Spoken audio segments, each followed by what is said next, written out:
Hello दोस्तों, कैसे हैं आप सभी। आई होप कि आप सभी काफ़ी अच्छे होंगे।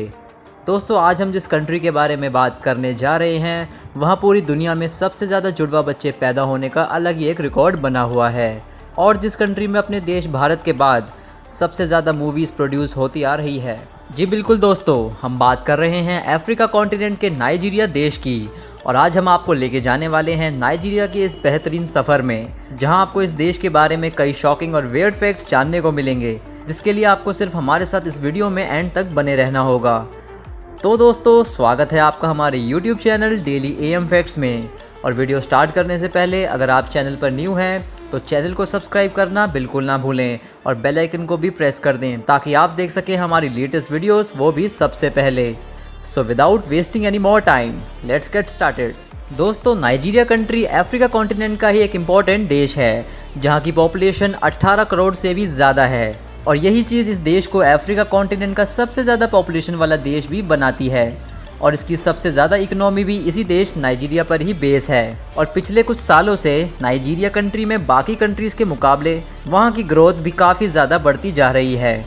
दोस्तों, इसके साथ साथ ही मैं आपको बता दूं कि जैसा कि हमने आपको अपनी पिछली वीडियो में बताया था कि पूरे अफ्रीका कॉन्टिनेंट में लगभग 2000 भाषाएं तक बोली जाती है, मगर मैं आपको बता दूं कि इसका सबसे ज़्यादा पार्ट नाइजीरिया ही घेरता है, जहां पर 520 से भी ज़्यादा भाषाएं बोली जाती हैं।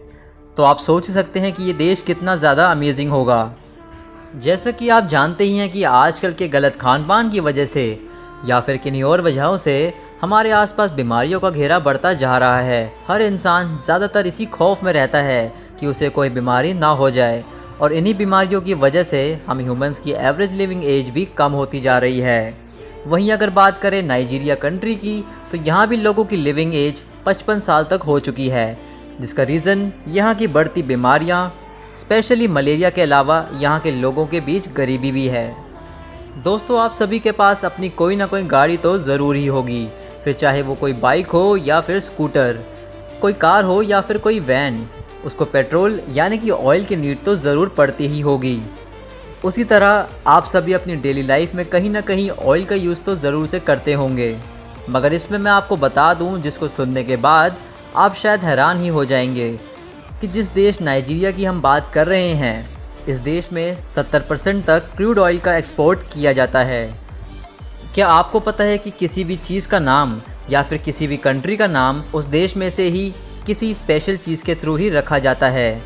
अब आप सोच रहे होंगे कि अगर ऐसा ही है तो नाइजीरिया देश का नाम किसके नाम पर रखा गया होगा। जी बिल्कुल दोस्तों, जिस तरह अफ्रीका कॉन्टिनेंट की सबसे बड़ी रिवर नाइल रिवर को माना जाता है, ठीक वैसे ही नाइजीरिया देश की एक सबसे बड़ी नदी जिसका नाम नाइगर है, उसी के नाम पर इस देश का नाम रखा गया था। और ये नदी पूरे अफ्रीका कॉन्टिनेंट में 3rd नंबर पर आती है। दोस्तों, हमारे देश भारत में काफ़ी सारे ऊंचे ऊंचे माउंटेन्स हैं, जैसे कि कंचनजंगा और नंदा देवी। और आपने भी अपनी लाइफ में कभी ना कभी माउंटेन्स तो देखे ही होंगे, अगर नहीं भी देखे तो टीवी में ज़रूर से देखे होंगे। इसी तरह अधिकतर कंट्रीज़ में ऊंचे ऊंचे पहाड़ उपस्थित हैं। वहीं नाइजीरिया में भी ऐसा ही एक माउंटेन काफ़ी फेमस है, जिसका नाम चप्पल वादी है। सुनने में काफ़ी अजीब नाम है, मगर इस देश का ये सबसे ऊंचा माउंटेन माना जाता है, जिसकी हाइट 2419 मीटर्स तक है। दोस्तों, आप सभी को तरह तरह की मूवीज़ देखने का तो शौक़ ज़रूर से होगा, और होगा भी क्यों नहीं। हमारे बॉलीवुड स्टार्स की मूवीज़ आखिर कौन मिस करना चाहेगा, क्योंकि ये मूवीज़ होती ही इतनी मज़ेदार है कि हम हमारे हर बोरिंग से बोरिंग टाइम में ये हमारा अच्छा खासा एंटरटेनमेंट कर देती है। और कुछ मूवीज़ जो कि काफ़ी अच्छी सीख और बातें भी बता जाती हैं। उसी तरह नाइजीरिया देश के लोगों को भी मूवीज़ देखना हमारी तरह काफ़ी ज़्यादा पसंद है। इसीलिए जैसे भारत में बॉलीवुड का राज है, तो वहीं नाइजीरिया में इसे नॉलीवुड कहा जाता है, जहां पर एक साल में 800 से 1000 तक मूवीज़ प्रोड्यूस करी जाती है, और जो इसे इंडिया के बाद सबसे ज़्यादा मूवी प्रोड्यूस करने वाला देश भी बनाता है। भाई, बात करें अगर जानवरों की, तो सबसे ज़्यादा नकलची प्राणी अगर हम किसे मानते हैं तो वो है बंदर। और इसमें कुछ गलत भी नहीं है, क्योंकि बंदर होते ही ऐसे हैं, और अगर इनको ज़्यादा परेशान करो तो ये काट कर भी भाग जाते हैं। मगर आपको मैं बता दूं कि बंदरों की भी अलग अलग तरह की प्रजातियां पाई जाती हैं, और नाइजीरिया देश में ड्रिल मॉन्की नाम के प्रजाति के बंदर पाए जाते हैं। जिनकी खास बात यह है कि ये इसी देश में ही पाए जाते हैं। दोस्तों, आपने कई तरह के फेमस लोगों के नाम सुने ही होंगे और रोज़ आए दिन सुनते ही रहते होंगे, जिसको किसी न किसी खास वजह से लोग जानने और पहचानने लग जाते हैं। उसी तरह नाइजीरिया में रहने वाली एक वुमेन है जिनका नाम फेलोरंशो अलाकिजा है और ये नाइजीरिया की सबसे ज़्यादा रिच वुमेन है और इन्हें दुनिया की पहली सबसे ज़्यादा रिच ब्लैक वुमेन के नाम से भी जाना जाता है। आप सभी लोग तो जानते ही होंगे कि इस पूरी दुनिया में कई तरह के धर्मों के लोग पाए जाते हैं और ख़ासकर हमारे देश भारत में यहाँ कोई हिंदू है तो कोई मुस्लिम, कोई क्रिश्चियन है तो कोई सिख, और अलग अलग धर्मों का मतलब है कि अलग अलग रीति रिवाजों का होना।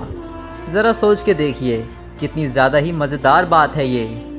वहीं अगर इस्लाम धर्म को मानने वाले लोगों की बात करें तो ये लगभग पूरे वर्ल्ड में ही कहीं ना कहीं पाए जाते हैं और सबसे ज़्यादा तो सऊदी अरब में। दोस्तों, अगर मैं आपसे पूछूं कि क्या ऐसा कोई और देश भी है जहां पर मुस्लिम्स यानी कि इस्लाम धर्म को मानने वाले लोगों की पॉपुलेशन काफ़ी ज़्यादा है, तो आप सुनकर ज़रूर चौंक गए होंगे, क्योंकि ऐसा भी एक देश है जिसमें सऊदी अरब से भी ज़्यादा मुस्लिम्स रहते हैं और वो कोई और देश नहीं बल्कि यही नाइजीरिया ही है।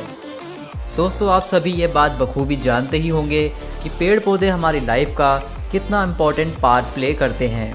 हमारी कितनी सारी नीड्स एंड वांट्स इन्हीं पेड़ पौधों पर ही टिकी होती है और इसीलिए हमारी सरकार भी हमें ज़्यादा से ज़्यादा पेड़ पौधे लगाने और कम से कम इनकी कटाई करने के लिए हमें टाइम टू टाइम अवेयर करती ही रहती है। और ये नेचर भी इतनी कमाल की चीज़ है कि न जाने कितने ही तरह के पेड़ पौधे इसने इस पूरी जहान को दे रखे हैं। इतने कि ना तो हमने कभी वो सभी तरह के पेड़ पौधे देखे होंगे और ना ही हम सभी उनका अनुमान लगा सकते हैं। मगर आपको जानकर काफ़ी ज़्यादा हैरानी होने वाली है कि नाइजीरिया देश में इन्हीं पौधों की 4715 तरह की अलग अलग प्रजातियां पाई और देखी जाती हैं। तो दोस्तों, आगे बढ़ने से पहले मेरी आपसे एक छोटी सी रिक्वेस्ट है, अगर आपको हमारी ये वीडियो पसंद आ रही हो और कुछ ना कुछ नया सीखने को मिल रहा हो तो इस वीडियो को अपने दोस्तों और जानने वालों के साथ ज़रूर से शेयर करना बिल्कुल मत भूलना। अब आते हैं अपने सबसे ज़्यादा अमेजिंग फैक्ट की तरफ। दोस्तों, ये पूरी दुनिया जहाँ पर हर एक सेकंड में कोई ना कोई जन्म लेता आ रहा है और अभी भी ले रहा है, चाहे वो कोई एनिमल हो, बर्ड हो, इंसेक्ट हो या फिर हम ह्यूमन बींग्स ही क्यों ना हो।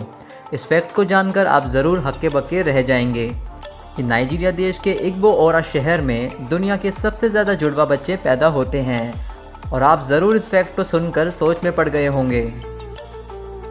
दोस्तों, आप सभी जिस तरह अलग अलग धर्मों में विश्वास करते होंगे और अपने अपने धर्मों के हिसाब से मंदिर, मस्जिद, गुरुद्वारे या फिर चर्च में जाते होंगे, तो ठीक उसी तरह नाइजीरिया के लोग भी अपने अलग रिलीजियस प्लेस पर जाते हैं।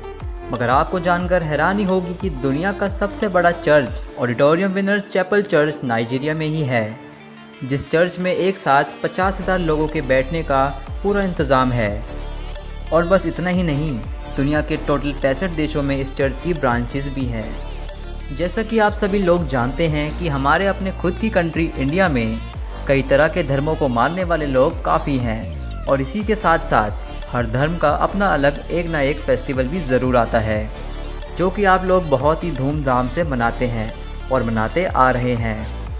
सेम उसी तरह ही नाइजीरिया में भी वहाँ के लोगों के द्वारा एक बहुत ही अमेजिंग फेस्टिवल सेलिब्रेट किया जाता है, जिसको होलीकॉस्ट फेस्टिवल के नाम से जाना जाता है। और इस फेस्टिवल की खास बात यह है कि इस फेस्टिवल में 50 लाख से लेकर 1 करोड़ लोग इकट्ठा होते हैं और मिलकर सेलिब्रेट करते हैं। दोस्तों, आपको ये बात तो ज़रूर से मालूम होगी कि हमारा देश बहुत टाइम पहले ब्रिटिश गवर्नमेंट के अंडर उनका गुलाम बना हुआ था, लेकिन 15 अगस्त को हम सभी उनके चंगुल से आज़ाद हो भी गए थे और इस दिन हम सभी इंडिपेंडेंस डे के रूप में सेलिब्रेट करते हैं। मगर क्या आप जानते हैं कि हमारी ही तरह ये नाइजीरिया देश भी ब्रिटिश गवर्नमेंट के रूल में बंद गया था और वो भी 1 अक्टूबर 1960 को इंडिपेंडेंट हो गया था। तो दोस्तों, कैसी लगी आपको हमारी आज की ये वीडियो? अगर पसंद आई हो तो इस वीडियो को लाइक करके चैनल को सब्सक्राइब करना और साथ ही साथ बेल आइकन को भी प्रेस करना बिल्कुल मत भूलना। हम आपसे जल्दी मिलेंगे एक नई वीडियो के साथ। तब तक के लिए बाय बाय।